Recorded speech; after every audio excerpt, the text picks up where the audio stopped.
Guten Tag, liebe Freunde, Einwohner von riesigen Kasachstan. Wir alle leben in einem schönen Land, aber sprechen verschiedene Sprachen.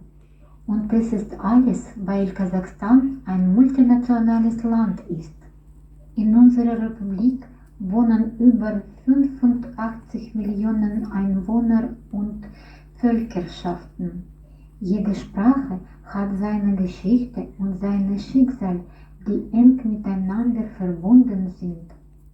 Heute schlagen wir Ihnen vor, in einen schönen Tag der einen deutschen Familie eintauchen.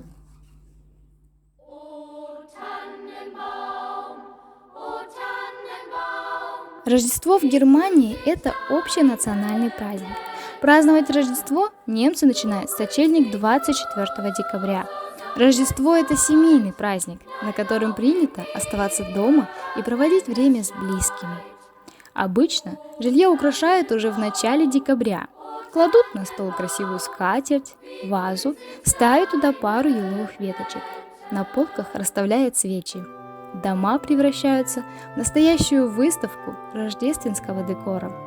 На деревьях и домах появляются разноцветные гирлянды, на двери навешивают венки, украшенные яркими лентами, на подоконники ставят светящиеся домики, развешивают деревянные фигурки, стекла расписывают снежинками и рисунками. Ни один немецкий ребенок не может представить период до наступления Рождества без Adventskkalender. Это детский календарь с 24 окошками, которые нужно открывать по одному каждый день с 1 по 24 декабря. Ну и, конечно же, невозможно представить Рождество в Германии без елочки. Рождественская елка в некоторых немецких регионах еще называется Tannenbaum или Christbaum.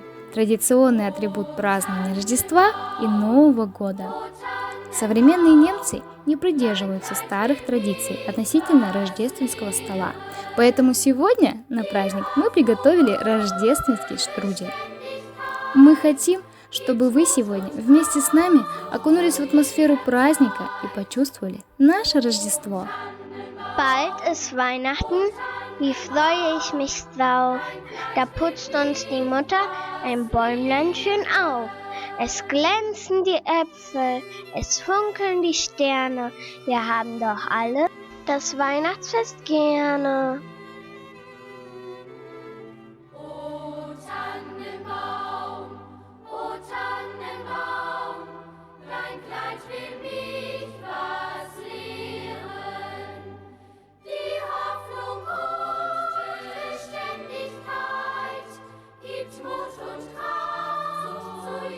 Желаем вам радости, надежды и счастья в этот светлый праздник.